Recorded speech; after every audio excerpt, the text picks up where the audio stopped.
أعوذ بالله من الشيطان الرجيم بسم الله الرحمن الرحيم الحمد لله رب العالمين وصلى الله على سيدنا محمد وآله الطيبين الطاهرين. This is our 18th episode in Introduction to Rijal Studies. In the last episode, we began our discussion regarding indicators of reliability. And we said that there are certain qualities, characteristics that are only befitting of someone who's reliable and trustworthy. So we were talking about those indicators. What deems a person reliable and unreliable without having to be mentioned as thiqah. If a person is mentioned as thiqah by a Shaykh al-Tusi or a Najashi, that is easy. But what if he's not been mentioned as thiqah, but he has other qualities that could be indicators of reliability? Are those sufficient or not sufficient? So in our past lecture, we talked about shaykhukat al-ijaza, and we talked about wakil, being a wakil of an imam. Are those indicators of reliability or not? And we reached the conclusion that they are indicators of reliability. Now in this episode, we'd like to talk about two other indicators of reliability. The first is at-tarahhum wal-taradhi min qibal al-a'lam. If a person has not been mentioned explicitly as thiqah, however, a Shaykh al-Saduq, for example, when he mentions him, he says rahmatullah alayh or radiyallahu an. The person is deceased, so a Shaykh al-Saduq prays for him. He prays for mercy for him. He says rahmatullah alayh, ridwanullahi an, radiyallahu an.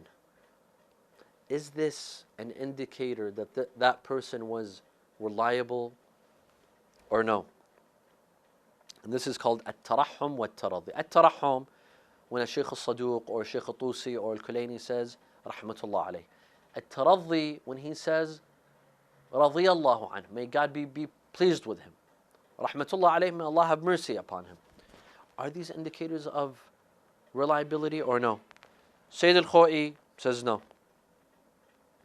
Sayyid al-Khoi says simply when a Shaykh al-Saduq or al-Kulayni or al-Najashi, they say may Allah be pleased with an individual or may Allah have mercy on him, this doesn't mean he was reliable. That person could have been fraudulent or corrupt or untrustworthy, unreliable. Just because he says rahmatullah alayh or radiyallahu anhu, it doesn't mean that that person is reliable. Why? Number one, these statements are a form of dua. It's simply a dua. Rahmatullah alayh, radiyallahu anhu. It's simply a dua, and a dua does not entail that individual who's the recipient of the dua, doesn't entail him being reliable. This is one. Two, there are certain individuals whom, for example, Imam al-Sadiq had mercy, tarahhama, on some individuals that were known to be unreliable, like Sayyid Ismail al-Hamyari. Sayyid Ismail al-Hamyari, Imam al-Sadiq said regarding him, rahmatullahi alayh, although this person was unreliable. In fact, he was known to have, to have drank, and he was a fasiq. So, this is another point in which it proves that person was unreliable. So just because you say rahmatullah alayh or radiyallahu an on that individual, it doesn't mean he's reliable. The third problem is that Sayyid al-Khoi, he says, al-Shaykh al-Najashi, he says rahmatullahi alayh regarding Muhammad ibn Abdullah ibn Muhammad ibn Bahlul, although he says he's weak. In Najashi, he says that this individual, Ibn Bahlul, he's weak, yet rahmatullahi alayh. So, if saying this dua, rahmatullah alayh, entails that person to be reliable and trustworthy, why would he say that he's unreliable? So, for these reasons, al-tarahhum wa taradhi, according to Sayyid al-Khoi, are not indicators of reliability. He says Imam al-Sadiq alayhi salam would pray and have mercy on the visitors of Imam Hussein. Allahumma arham tilka al-wujuh التي غيرتها الشمس. اللهم ارحم تلك الوجوه التي تقلبت على قبر أبي عبد الله. Imam al-Sadiq is praying and having mercy on those who visit Imam Hussein. Does that mean that they are all reliable and trustworthy? Of course not. So Sayyid al-Khoi comes out and says that this is not an indicator of wathaq. However, we can put a counter argument. And we can argue otherwise. How?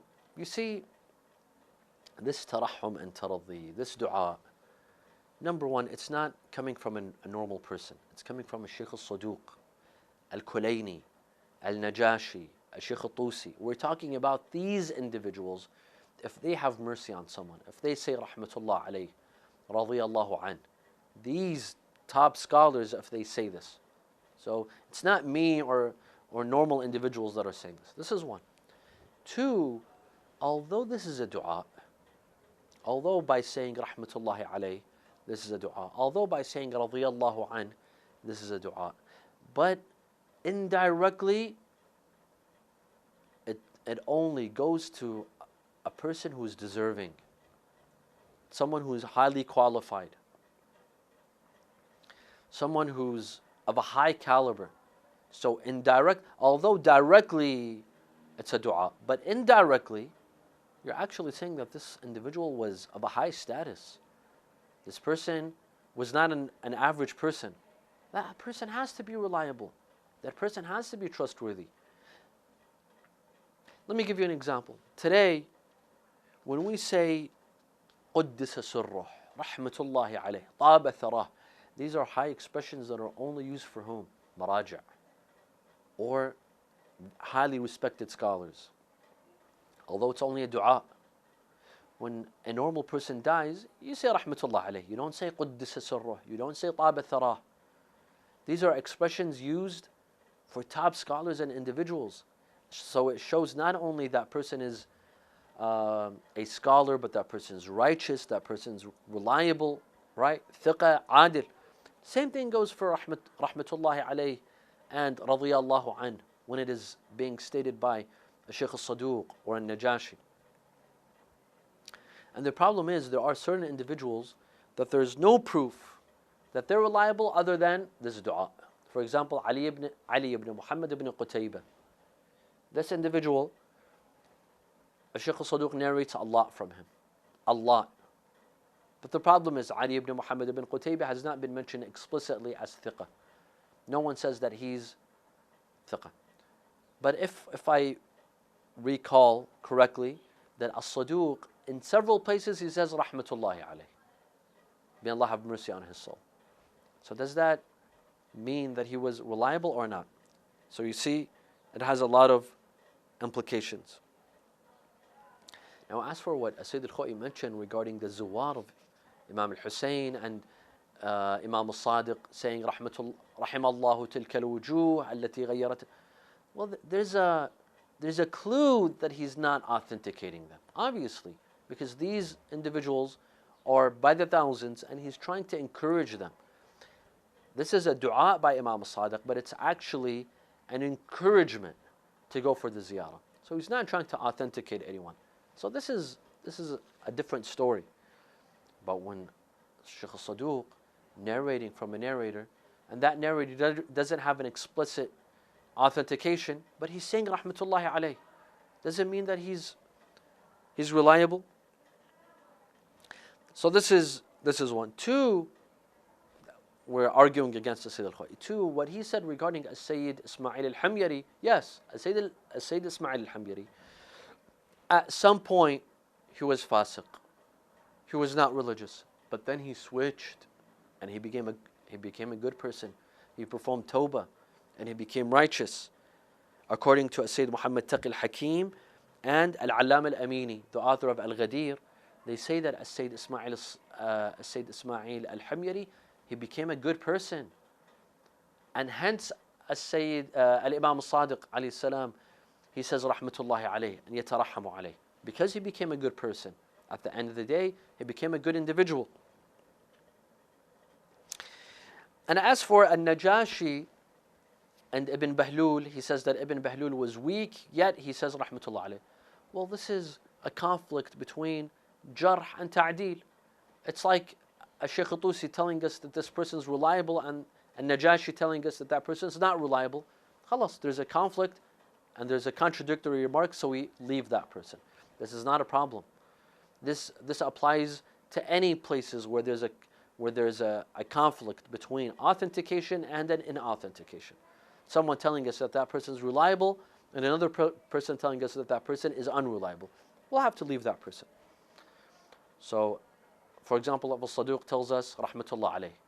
But At-Tusi tells us that that person is unreliable. We'll leave that person aside. But what if As-Saduq tells us, Rahmatullah alayh, but there's no one to tell us he's unreliable? Can we rely on that person? It seems like we can. There are others who came and said, we have to draw a line between tarahhum and taradhi. Between saying Rahmatullah alayh, this doesn't mean that person was reliable and thiqah. And between saying radiyallahu an, this entails being reliable and authentic and trustworthy. Rahmatullah alayhi is simply a dua of having mercy. May Allah have mercy on him. By saying radiyallahu an, may God be pleased with him. This does entail that that person is reliable and trustworthy. And among those who held this opinion is a Shaykh al-Dawari, a Shaykh Muslim al-Dawari, a contemporary scholar who lives in Qom today. He's a scholar of Rijal in his book Usul Ilm al-Rijal, and our teacher Sayyid Muhammad Rida al-Sistani in his book Qabasatun min Ilm al-Rijal. So they said we have to draw a line between at-tarahhum, which doesn't entail being credible, and at-taradhi, which does. In my humble opinion, there's no difference between at-tarahhum and taradhi. Why? Although, if you want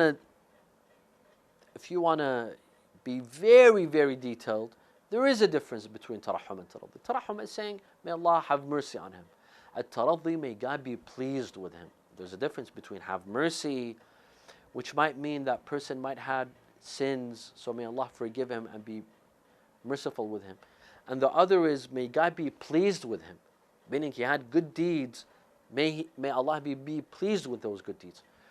So at-taradhi is a step higher than at-tarahhum. Although I agree that if we want to be detailed, there's a difference. But if you ask common people, what's the difference? They'll tell you there's no difference. Rahmatullah alayh, radiyallahu an, it's the same. It's all the same. Right now, if you tell people, yes, I had a friend, radiyallahu an, but he was a liar. Or I had a friend, rahmatullah alayh, he was a liar, he would lie a lot. People will say, what's going on? You're contradicting yourself. Here you're telling me he was a liar, and now you're saying, rahmatullah alayh, radiyallahu an. How does that fit together? In the eyes of common people, al-urf, will say there's a conflict. When you're saying radiyallahu an wa rahmatullah alayh, that means he was reliable. And hence, we feel that at-tarahhum wa taradhi are an indicators of reliability. We move on to another indicator of reliability, and that is كون الرجل صاحب أصلا. If an individual, a shaykh or a najashi, they don't tell us that that person is explicitly thiqah, he's reliable. However, he is an author of a asl. You know, the famous al-usul al-arba'mi'ah, the famous 400 books or small books that contained the narrations. There were the compilations of the narrations of the imams. Al-usul, that's plural. The singular is asl. So there were 400 asl. If a person is an author of one of those asl, is that person deemed reliable and trustworthy? Well, by default, just being the author of a book doesn't mean that you're reliable. There's so many authors of so many books. Just because you're an author of a book doesn't make you reliable. Just because you're an author of a book of hadith by the imams also doesn't make you reliable. However,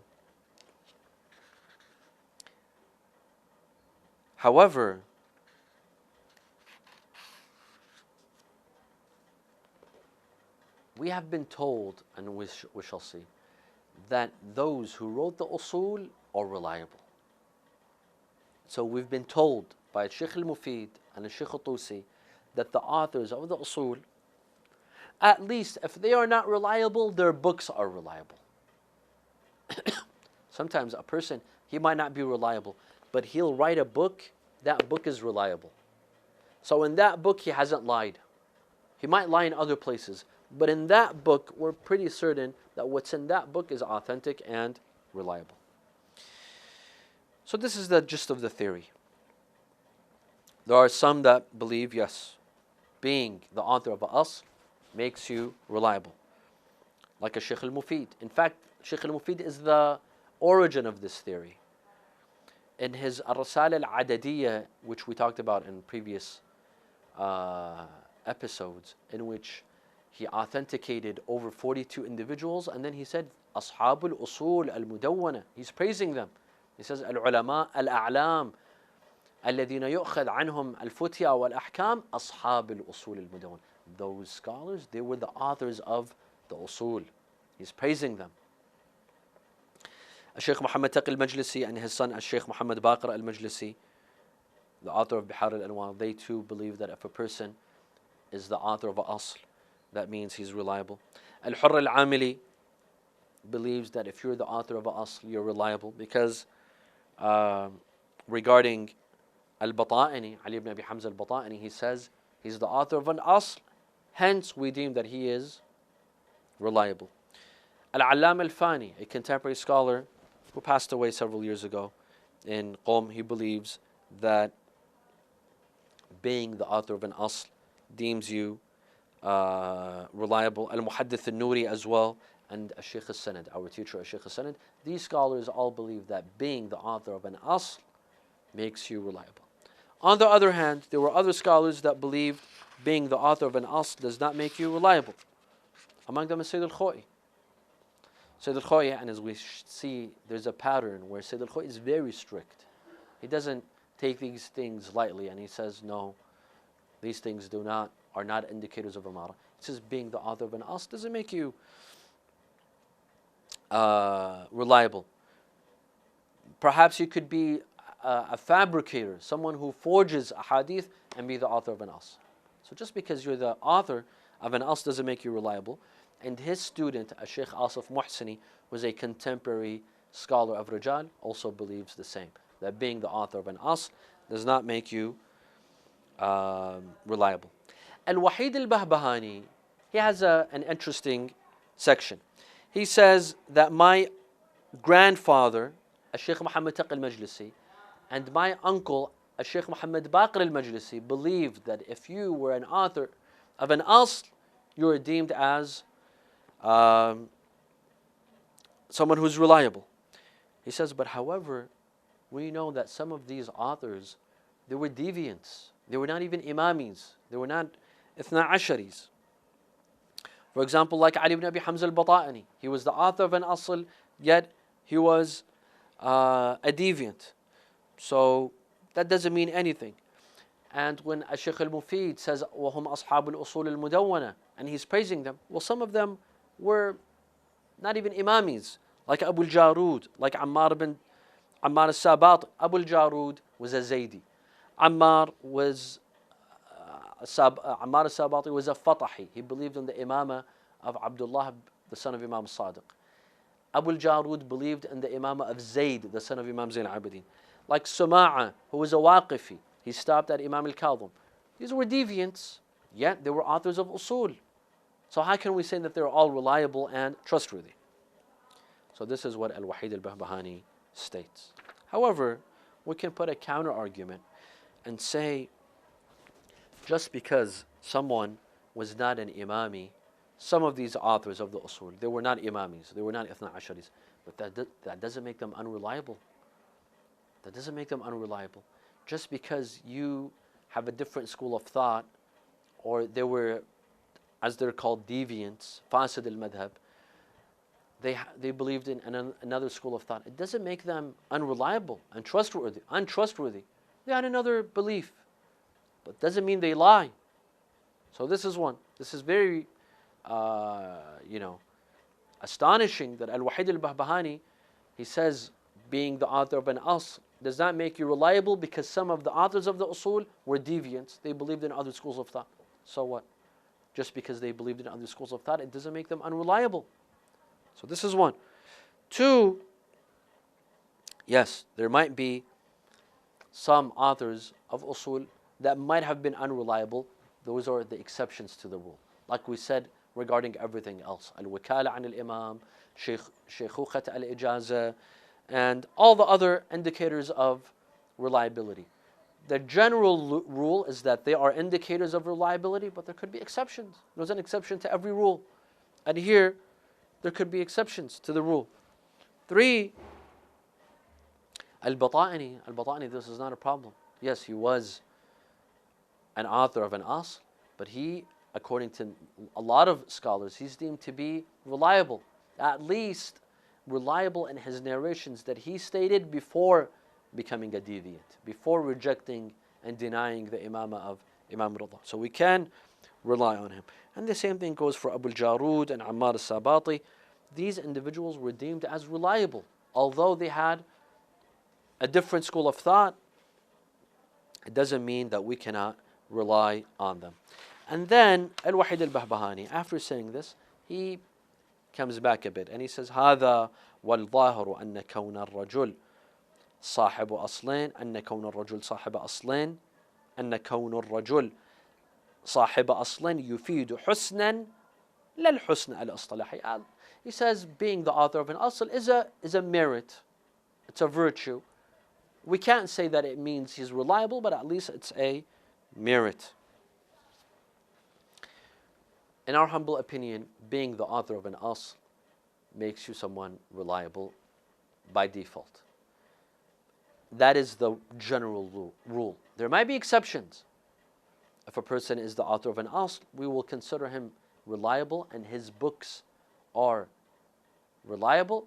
Yes, unless Shaykh al-Tusi tells us otherwise, that specific individual is unreliable. Or Najashi tells us that person is unreliable, then that's an exception to the rule. Otherwise, the rule is that person is reliable. Why? For two main reasons. One, Shaykh al-Tusi, in his intro to Al-Fihrist, he says, I am gathering the names of those who wrote the usul, the authors of the usul. And these individuals, وَأَصْحَابِ الْأُصُولِ الْمُعْتَمَدَةِ, their books are reliable. And for us, that is enough. The person himself doesn't have to be ma'soom, nor even reliable. As long as his book is reliable, that's all that we care about. Because when we talk about the reliability of these transmitters, we don't care what they said to their friends or to their family members. We care about the usul that they transmitted. Can we rely on them or not? Shaykh al-Tusi is telling us that their books are reliable. Maybe they might not be reliable in other cases when they're speaking to their friends or to their family members or a husband with his wife. We don't care. As long as the asl is reliable, أصحاب الأصول المعتمدة, their usul are reliable and we can rely on them, that's all that we care about. We care about the usul. So as long as that person has written an asl and his book is considered an asl, and as Shaykh al-Tusi is telling us al-usul al-mu'tamada, we accept. This is one. And two, what Shaykh al-Mufid said in his Rasal al-Adadiyya, he says after praising them, and he praises them a bit more by saying ashab al-usul al-mudawwana. These are the authors of those usul that have been written. That's a praise. You don't say this and you mean to put someone down. You say this when you're trying to praise someone. So being the author of an asl makes you reliable by default. That's the general rule. Yes, there might be exceptions. There might be exceptions in some cases. If there's an exception, we'll knock that person off. But if there's no exception, if there's no one has come out and said that that person is unreliable, then we will rely on that person's narrations. Walhamdulillahi Rabbil Alameen wa sallallahu ala Muhammadin wa alihi at-tahirin.